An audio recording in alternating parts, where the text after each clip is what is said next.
Здравствуйте, это программа «Ревизор». Сегодня мы находимся в Сыктывдинском районе и приехали сюда, между прочим, по личной просьбе одного из наших телезрителей. Итак, история жителя деревни Гавриловка. Она, конечно, частная, но касается очень многих. Уважаемые телезрители, по закону мы не имеем права озвучивать и показывать название кредитной или страховой компании. О своем доме выпускник Католиковского детского дома мечтал всегда. Однако гарантированных государством квадратных метров Юрий Скуратов так и не получил, хоть и прошел все судебные инстанции. Крыша над головой появилась лишь после женитьбы. Молодые получили разрешение от администрации на вселение в заброшенный дом. В 2015-м мужчина решил обратиться в банк, чтобы получить средства на капитальный ремонт ветхого строения. Вам одобрили кредит на каких условиях? На условиях, что я буду застрахован на 64 тысячи. У вас был выбор в страховых компаниях? Они мне давали? Вам предлагал какие-то другие варианты? Нет. Только если я получу кредит, только в том случае, если я возьму и выплачу 64 тысячи. При другом они не одабривали. Вы утверждаете, что вот этот кредитный договор, в котором черным по белому написано, что брать за дополнительные услуги они не берут, здесь же их дочерняя компания, то есть структурная компания, только на основании вот этой бумажки вам подписали кредитный договор. Да. Цена кредита и цена страховки. Страховка 64 727 рублей, если я не ошибаюсь. И почему я туда позвонил? Потому что дайте мне обещали 14,9. Процентов годовых? Да. А сумма? 25%. В итоге Юрию предоставили денежные средства под 25,5% годовых. Вернуть банку мужчина должен был более 1 200 000, но случилась беда. После получения производственной травмы и нескольких операций мужчина потерял трудоспособность, а вместе с ней и работу. Меня вывели на инвалидность второй группы. Все.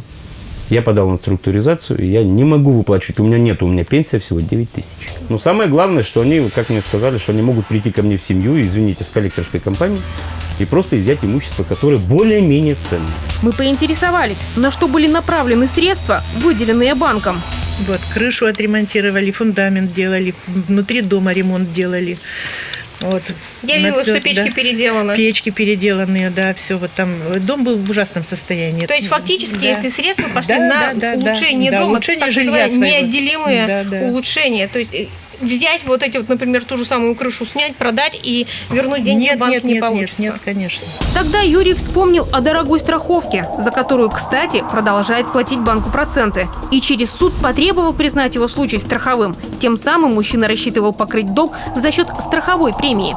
Они сказали, что они этих денег не получали, и они ко мне ничего, я к ним вообще никаких претензий не должен предъявить.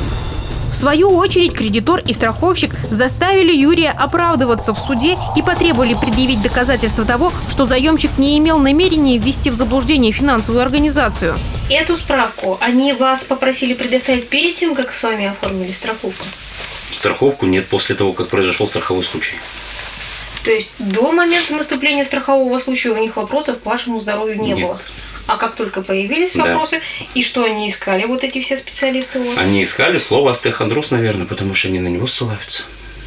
То есть это вот столько нужно, вот почти 40 человек нужно было опросить, чтобы вам на законных основаниях якобы по банку отказать?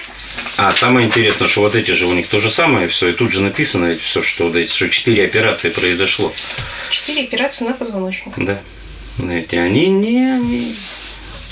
И самое интересное, что тут есть, что даже те специалисты есть, которых, я проходил еще, когда я получал кредит, я же устраивался на работу, проходил медосмотр, я был совершенно здоровый, я бегал, я выплачивал этот кредит. То есть, когда вы получали и выплачивали, вы были здоровы, а когда наступил страховой случай, вы больной, и причем еще и смошенничали, обманули банк. Сам ездить по банкам и страховым, юристам и правозащитникам Юрий не в состоянии. Ему сложно передвигаться. Поэтому вопросы некоторым участникам конфликта зададим мы. Разобраться в этой ситуации здесь, в Сыктывдинском районе, конечно же, не получится. Нужно писать обращение в страховую компанию, общаться с банковскими сотрудниками. Возможно, потребуется помощь юристов. Поэтому едем в столицу Республики Коми, в Сыктывкар. Буквально на следующий день по просьбе Юрия Скуратова мы обратились непосредственно в кредитную организацию. Давать нам комментарии на камеру по этому случаю кредитор и страховщик в одном лице отказались, сославшись на банковскую тайну и защиту персональных данных клиентов. С этим не поспоришь, это их право. Тем не менее, ответ был предоставлен в письменном виде. Но разглашать информацию или передавать смысл в эфире программы редакции не имеет права. По сути, нам пригрозили судом за разглашение информации. И все-таки за разъяснением прав заемщиков в части страхования мы обратились к юристу. Кредитные организации очень часто при выдаче кредита навязывают людям оформление страховых договоров. Это ведь является нарушением прав?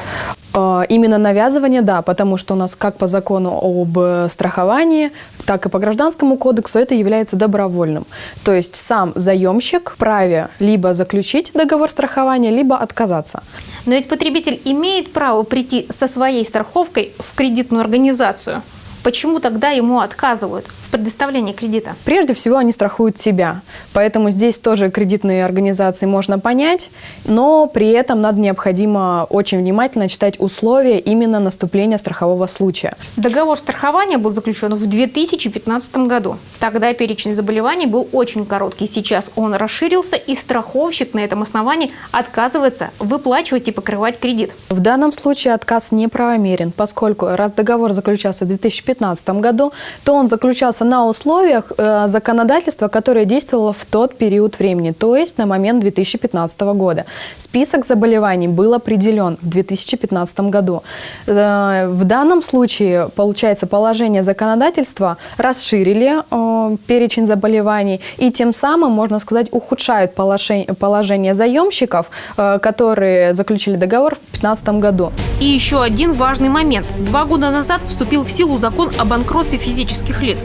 И процедура по признанию гражданина финансово несостоятельным, по словам юристов, применима к ситуации Юрия. В момент вступления решения суда в законную силу о взыскании, соответственно, с вашего человека денежных средств, у него появляется через 3 месяца право обратиться, соответственно, в арбитражный суд Республики Коми с заявлением о признании его банкротом. Для этого его необходимо соблюсти требования, которые указаны в законе, и положить денежные средства на депозит арбитражного суда. В последующем, соответственно, арбитражный суд назначит ему финансового управляющего, в обязанности которого входит непосредственно разобраться со страховой компанией, посмотреть, является это страховым случаем или нет, для того, чтобы максимально удовлетворить требования банка и списать, соответственно, с должника долги. По какому пути пойдет Юрий, решать только ему и его семье. Юридическое консультирование согласились оказать независимые юристы. Кроме того, к этому вопросу подключился региональный штаб ОНФ. С документами Юрия Скуратова мы приехали в Общероссийский народный фронт. Елена, мы вам передаем вот эту пачку документов. Прошу вас ознакомиться, ну и если есть возможность, предпринять дальнейшие действия. Мы рассмотрим в рамках нашей компетенции. Если будут какие-то вопросы, мы обязательно обратимся к нашим экспертам на федеральном уровне. И в рамках проекта «За права заемщиков» мы составим соответствующее обращение.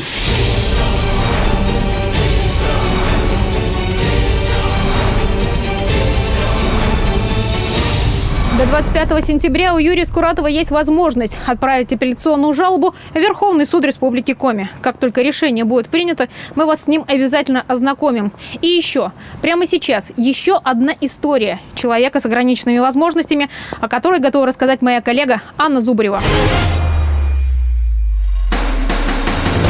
Сейчас мы находимся на улице Пермской. Здесь проживает девушка-инвалид первой группы по ДЦП. Сейчас как раз мы подходим к ее подъезду. Жительница обратилась к нам буквально с призывом о помощи. Так как не оборудовано подъездное крыльцо перилами, она сама без посторонней помощи просто-напросто не может спуститься на улицу. Во многих дворах Сыктывкара подъездные перила установлены, хоть и крайняя необходимость в них отсутствует. Тогда почему же для Галины мамин твердый локоть до сих пор является опорой в данной ситуации? Если надо спуститься, то вы помогаете, приходите на помощь. И только так, только вместе, только вдвоем. Да, я ее вот спускаю, она может погулять. Потом обратно я в окно смотрю, она подходит, я спускаюсь и опять поднимаемся вместе.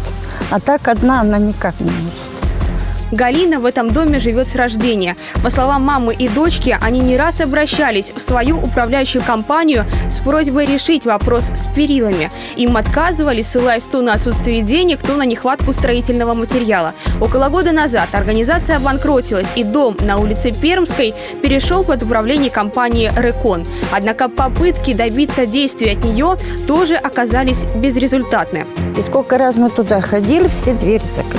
То есть вы ходили по новому адресу на Школьную 29, по будням с 9 до 5 часов вечера в рабочее время, а двери закрыты. Да, и у них спрашиваем, почему двери закрыты. У них то ланч, то какой-то второй обед, то еще, то уехали в суд. По телефону нас уверяла управляющая компания в том, что здесь, на этом подъездном крыльце, лишь одна ступенька. Не знаю, с какой целью, нам повторяли это неоднократно. Может быть, с той, чтобы заверить в отсутствии необходимости этих самых перил. Как видим, ступенек здесь явно больше. Что не договаривают и что еще скрывают в управляющей компании, узнаем. Поскольку нам не удалось связаться с директором управляющей компании ни по телефону, ни встретиться с ним лично, мы задали свои вопросы диспетчеру, которому и показали фотографии голого крыльца. Вот нам прислала жительница как раз такие фотографии даже своего крыльца, хотя не именно со стороны двери, которая ближе. Мне что еще по телефону сказали очень интересное, что нужно действительно выехать посмотреть это крыльцо, но вроде бы там одна ступенька, ну как видим тут их 4, а еще говорят, что невозможно будет, если именно ступеньки забетонированы. Ну, забетонированы они практически везде в нашем городе, как и вот тут. Что вы можете сказать? Я так понимаю, ее тут и по бокам надо и перила сделать. Да. Но если с двух сторон вдруг такой возможности нет, то хотя бы вот с этой стороны ближе к двери. Я думаю, это возможно сделать. Тут нет ничего невозможного. Угу. То есть меня неправильно проинформировали просто-напросто по телефону, да? Нет, почему? Выйдем, посмотрим. Заявление передам руководителю. Заявление мы написали заранее, когда еще были в гостях у Галины и Валентины Михайловны. Как оказалось, сделали это не зря. Мы только что из управляющей компании «Рекон». Наше заявление приняли, сделали нам ксерокопию. Эту ситуацию мы берем на свой контроль. Здравствуйте, у меня ребенок-инвалид, ДЦП, учился в школе по большей части по удаленке, поступил в высшее учебное заведение, обучение очное, уже на 2-м курсе. Ежедневное физическое присутствие на лекциях невозможно. Правомерен ли отказ вуза в выплате стипендий, если у студента хорошая успеваемость, но слабая посещаемость? Согласно федеральному закону от 29 декабря 2012 года, номер 273, порядок назначения государственной академической стипендии студентам, обучающимся по очной форме обучения за счет средств бюджета субъекта Российской Федерации, устанавливается, соответственно, органами государственной власти субъектов Российской Федерации. А в Республике Коми порядок назначения государственной академической стипендии студентам утвержден постановлением правительства Республики Коми от 24 сентября 2013 года номер 359. Так установлено, что государственная академическая стипендия назначается студентам в зависимости от успеха в учебе. Государственная академическая стипендия назначается студентам, имеющим по итогам промежуточной аттестации оценки «отлично» или «хорошо». Выплата государственной академической стипендии студентам прекращается с 1 числа месяца, следующего за месяцем издания приказа об отчислении обучающегося, с 1 числа месяца, следующего за месяцем издания приказа о предоставлении обучающимся академического отпуска. Выплата государственной академической стипендии возобновляется с 1 числа месяца, в котором издан приказ о допуске обучающегося к обучению по завершению академического отпуска. Таким образом, отказ в выплате академической стипендии при слабой посещаемости студента, обучающегося по очной форме обучения за счет бюджетных ассигнований и имеющего по итогам промежуточной аттестации оценки «отлично» или «хорошо», является неправомерным. Уважаемые собственники, обратите внимание, каждый из вас имеет право снизить налоговое бремя, если обратиться в Росреестр за перерасчетом кадастровой стоимости своей недвижимости, квартиры, дачи, земельного участка. На сегодня у нас все. В следующий вторник продолжим рассказ о семье Глазковых, тех самых погорельцах с Морозова 126, а также предоставим слово жителям деревни Гавриловка Сыктывдинского района. Прощаюсь с вами до вторника. Увидимся на Юрган.рф.